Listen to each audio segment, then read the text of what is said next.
Happening? What's going on? Finally here, right? I mean, the moment that we've all been anticipating for a long time. So now that you're in the building and seeing the logos and wearing the gear, what's the feel like right now? It's just it was always meant to be, wasn't it? Everyone knew that I was going to end up eventually being here, so it wasn't a question of if I was going to be in the UFC, it was when. And the time's finally arrived, lad. I'm here, and I'm here to make a statement, lad, and to let everyone know the boy is. You took such a mature approach, right, to being patient, to getting here. Did anybody ever pull you aside and be like, bro, you're crazy, you don't know how many times they're going to come calling? Lad, the amount of people that said to me, oh, lad, you should have went to UFC, you should have went to UFC. But as I say, I've always known it wasn't a question of if the UFC wanted to sign me, it was when. Because it was always coming. You know, look at me, I've got the personality, the look, and I can fight. I'm a marketer's wet dream. So I knew the UFC were always going to come calling for me, it goes without saying. As a fighter, how much different do you think you are now versus when they first came calling? To both times. When they first offered me in 2016, I was still fighting a featherweight. I was still very immature, wasn't professional at all, still a child, partying all the time.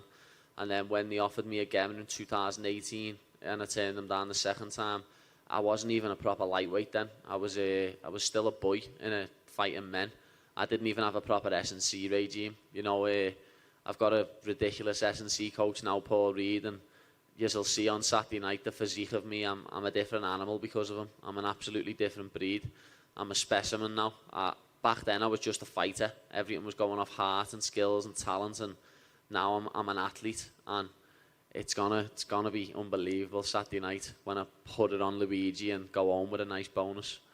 That's awesome. I mean, exciting to be here in Vegas, but also maybe a little disappointing to not be fighting in front of a full crowd in England. Like, how do you balance that out? Are you disappointed to be here, or is it kind of cool to be in Vegas? Yeah, it's cool to be in Vegas, obviously. I did want it to be in London. Would have been nice, would have been unbelievable energy walking out with my walkouts. The crowd would have went bananas. But being here is great, you know what I mean? Can't wait to go to PI later. Be the first ever time I've been. And all the proper UFC officials are here and all the head honchos, lad. And they all want to see the new cash cow, lad, the new main man. So I'm here to headlock Dana and Hunter and Sean Shelby and Mick Maynard, lad. I'm here to get them all in a headlock later and let them know the new kid on the block is. That's awesome. What do you think about Luigi as an opponent? Stylistically, anything you're concerned about, or how do you think you match up? You've got to, obviously, anyone you fight, like, you've got to be careful, because anyone can throw a big overhand right or a big left hook and can knock you out on any given day.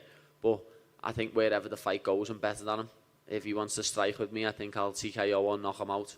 If he wants to grapple with me, I think I'll submit him. I can't see him getting out the first round. He's never fought no one like me. Last thing for me, I wonder, I mean, obviously you've always welcomed the spotlight, but do you feel like now that you're here, I mean, you have to do something spectacular? I mean, you go out there and you know, 29-28, walk away with a decision, and people go, who is this guy? I can't be doing that. I'll be so disappointed in myself if he gets out the second round. That simple. I'm coming in to finish him, and finish him in emphatic fashion, and go home with a nice bonus check. That's my plan.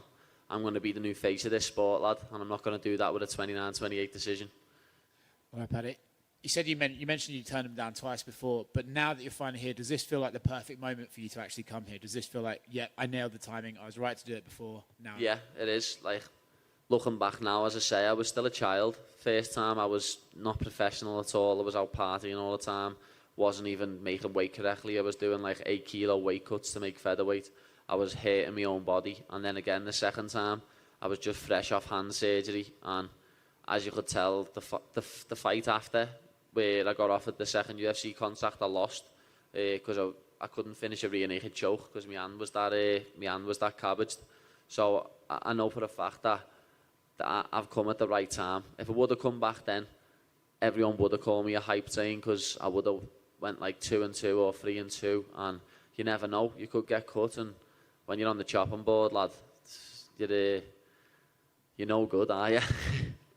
I saw the other day you and Conor had a little tweet back and forth. Yeah. I don't know how much you were able to reveal about what you guys were talking about, but what exactly were you guys? Well, when he was in Liverpool back in 2017, he was supposedly outside my house. I don't know if he was outside wanting me to come and party with them or looking to fight, but he was meant to be outside my house in the middle of the night. But he must have been at the wrong house, lad, because my mum has CCTV, lad. obviously, if he was outside my house, that was getting videoed and put all over my Instagram. McGregor was looking for the baddie, you know who the boy is, you know what I mean? But, I wish he would have knocked on, lad, because at the time then I was out partying all the time and I would have been partying with him. No more partying these days for you? No, I'm more about eating loads of food, lad. I'm a big food man. I don't go out that much no more. It's just I'm a lot more professional now. As I say, I'm an athlete now. I'm not out every weekend. I used to go out 3 nights a weekend, lad. Used to be out Friday, Saturday, Sunday, and then I'd go to the gym on 2 hours sleep on a Monday morning. At least you went to the gym. Yeah.